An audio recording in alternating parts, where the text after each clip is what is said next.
Bienvenidos todos a este nuevo vídeo en el que repasaremos el lore de Tower of Fantasy, por lo que sin perder más tiempo, comenzamos. Empezamos con la introducción que nos hace el juego. En este caso podemos ver a Frigg, que se trata de la mano derecha de El Guía, o también llamado El Sabio, asistiendo a su petición. Parece que Hycross envió a alguien a una zona en cuarentena, y el guía soltará a los perros para ocuparse de esta visita no deseada. Es entonces cuando vemos que esta visita en realidad somos nosotros. Parece que estábamos buscando algo en la zona, pero perdemos la señal del objetivo, y es entonces cuando el sabueso hace su aparición. Aquí se refiere a él como un aberrante. Esta palabra la escucharéis muchas veces. Los aberrantes son aquellos seres vivos que debido a la exposición de la radiación mutan y pierden la cabeza volviéndose agresivos. Para poder seguir el hilo de esta historia, os recomiendo ver el vídeo de introducción del lore que os dejaré arriba a la derecha. Tras una pequeña persecución, tanto el sabueso como de otros más pequeños, notará la opción de escoger personaje. Más adelante podremos personalizar nuestro personaje, y es indiferente el personaje que escojamos, ya que ambos recorrerán el mismo camino. Aquí básicamente haremos un tutorial muy básico del juego, pero nosotros nos quedaremos con las partes más importantes. Una de ellas es su mensaje de que las reservas de energía son escasas. Esto se refiere al supresor, el cual se encarga de que la radiación del ambiente no nos afecte. En caso de fallar, nos convertiríamos en aberrantes. Más adelante vemos un combate espectacular donde tendremos que ir activando botones para luchar contra el sabueso, aunque ya os informo que hasta ahora esta ha sido la única cinemática donde he tenido que pulsar botones. Tras llegar al puente, nuestro supresor se quedará a cero, y esto afecta seriamente a nuestro personaje, el cual, mientras se desmaya, puede ver claramente a la mano derecha del guía, la cual tenía como objetivo localizarnos tanto a nosotros como a nuestro compañero, y además indica que nos borren la memoria a ambos, por lo que parece que viviremos un día más. Tras despertarnos, conoceremos a Zeke y a Shirley, los cuales parece que nos encontraron y rescataron, arreglaron nuestro supresor, lo recargaron y nos llevaron a un sitio seguro. Para conocerlos un poco mejor, Shirley es quien nos encuentra. Es una chica muy aventurera con ganas de ayudar en todo lo posible, mientras que Zeke, su hermano, es un chico con un gran temple y muy serio, que resulta que es el líder del refugio Astra donde nos encontramos. Aquí es donde descubrimos que nos borran la memoria y no sabemos nada de quiénes somos. Además, dicen que somos afortunados, ya que nos encontraron en el cementerio de máquinas, que está infestado de aberrantes. Aquí abro un pequeño paréntesis para indicar que no se dice nada de nuestro compañero, por lo que no sabemos si lo volveremos a ver. Ahora es cuando nos invitan a quedarnos hasta recuperarnos y nos recomiendan asearnos. Vaya, que toca la personalización del personaje. Pero antes de eso nos presentan a Mia, una asistente inteligente de cuarta generación, aunque esta tiene el módulo lingüístico algo dañado y a veces habla muy raro. Ella será la que nos lleve ante Celine mientras nos hablan un poquito del lugar. En este caso, de la nave a la que vamos a entrar, llamada Bethlehem. Esta nave parece que lleva mucho tiempo allí, concretamente desde que ocurrió el cataclismo. Parece que una explosión de Omnio destruyó la flota entera, que estaba patrullando y esta nave era parte de la flota. Una vez llegamos con Celine, comenzaremos la personalización del personaje, o la importación del que ya pudiéramos tener creado. Ahora nos harán una guía turística de todo el lugar, donde conoceremos a Palu, a partir de ahora el borracho, a Feni, la cocinera, y nos enseñarán el transportador, el cual, a través de Omnio, nos desintegrará partícula a partícula para reconstruirnos en algún otro transportador que ya hemos visto antes, y todo de forma indolora. Aquí Shirley probará el teletransportador, pero volverá rápidamente tras ser atacada por unas máquinas, las cuales nos vienen de perlas para nuestro entrenamiento de combate, y que Mia nos obsequie con otra arma, las dagas dobles.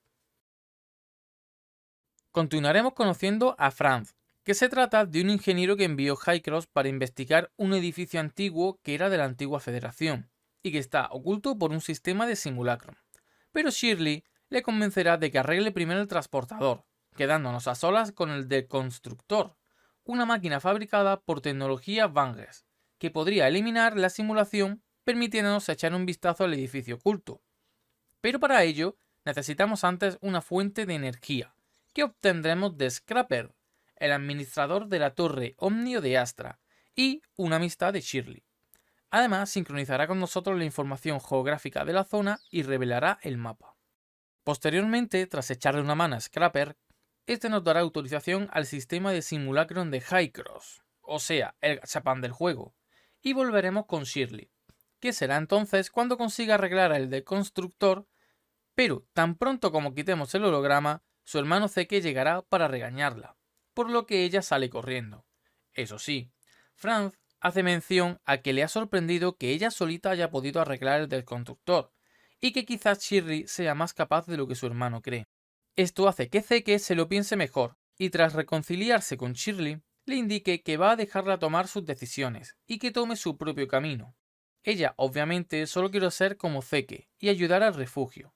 Zeke le avisa de que será difícil, y que el mundo no se detiene por nadie, pero ella está muy convencida y no se detendrá ante nada. Justo entonces, aparecerán los saqueadores iniciando un ataque sorpresa sobre el refugio. Parece que fallaron los sistemas de seguridad, pero rápidamente se organizan para salvar a la gente. De mientras, nos piden activar los guardianes inactivos que quedan, lo que ayuda enormemente a resistir el ataque y poder defender el centro de operaciones. Ahora nos dirigimos a la parte frontal, a parar el resto del asalto, el cual va fenomenal, hasta que en un momento llega una gran nave que descarga una serie de explosiones sobre la posición de Zeke, el cual es salvado por Shirley, que tras sobrecargar su supresor genera un escudo. Pero esto le genera serios problemas a Shirley, ya que puede tener heridas internas, cerebrales, y además está expuesta a la radiación. Por lo que tras esta escena, le avisamos de que nos encargaremos del resto de los saqueadores y que hagan todo lo posible por Shirley. Palu, el borracho, nos da unas alas para poder sobrevolar el refugio y hacer añicos la nave que provocó las heridas de Shirley. Y justo después de derribarla, bajaremos para asegurarnos de que nadie escapa. Pero en ese momento, el comandante consigue salir de la nave, se inyecta algo en el cuello y hace que se transforme en una especie de aberrante muy grande, pero de poco le servirá contra nosotros. Tras volver, preguntamos por el estado de Shirley, pero este es incierto, ya que se expuso a mucha radiación y tienen dudas de que pueda recuperarse, por lo que vamos a verla en la enfermería. Dice que nos comenta que por ahora está fuera de peligro, pero no se le ve nada bien. Tras ir a por comida por petición de Shirley, esta se va de la enfermería, por lo que vamos corriendo tras ella, y resulta que solamente quería ir a ver a las estrellas, a donde Zeke la llevaba de pequeña. Y mientras Shirley sabe lo que está por llegar, podemos ver cómo su cuerpo empieza a cambiar y a transformarse en un aberrante debido a la radiación. Es entonces cuando Shirley se desmaya y llega Zeke, el cual nos pide que enviemos un mensaje desde un laboratorio oculto y que no le contemos nada a nadie. Una vez llegamos, parece que hace tiempo que se abandonó este laboratorio, pero nos ponemos con la petición de Zeke y accedemos al ordenador que hay. Este nos muestra una serie de datos muy interesantes. Parece que hay un proyecto llamado Cronocámara, que se encuentra cerca del refugio, y el objetivo del mismo parece que tiene que ver con los anticuerpos humanos de Omnio. Pero tras ver estos datos, se activa un protocolo de seguridad y comienza a purgar los datos locales. Es entonces cuando nos habla una misteriosa voz, que tras explicarles lo sucedido, nos dicen que nos ayudarán, y ahí acaba la conversación. De regreso al refugio, vemos un cúmulo de gente. Parece que están pidiendo a Zeke que cumpla las normas, y le pasan una pistola. Parece que en el refugio, si alguien se empieza a transformar en aberrante, como medida de seguridad y para no dejar que esta persona se transforme del todo, la persona más cercana al afectado debe de acabar con su vida. Estas normas están hechas de esta manera para mantener un mínimo de humanidad y por respeto al afectado. Pero en este caso, Zeke se niega a ello. Al poco vemos como Shirley le empieza a afectar su condición, intentando atacar a Celine, pero rápidamente la detienen y la sedan. Es entonces cuando vemos una de las escenas más duras del juego hasta ahora. Ver a Shirley sujetar la pistola de Zeke y apuntándose a sí misma a la cabeza, mientras la mano de Zeke no para de temblar.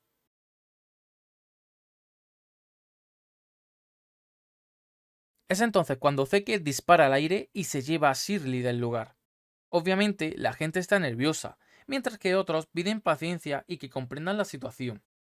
Nosotros vamos a ver qué tal se encuentra Zeke, y aquí vemos una interesante conversación, donde Zeke le dice a Franz que Shirley aún no está muerta, que no asuma las cosas tan rápido. Y es entonces cuando la mano derecha del sabio, de los herederos de Aida, le dice que ella tendrá una nueva vida. Aquí Franz indica que qué tipo de vida será esa, como clon, droide o algo como ella. Pero esto no parece afectarle a la mano derecha, y simplemente le parece un comentario muy superficial, aunque en esta conversación hay más detalles que todavía desconocemos. Por último, Zeke dice que se llevará a Shirley a casa, y vemos cómo se marcha con ella en sus brazos.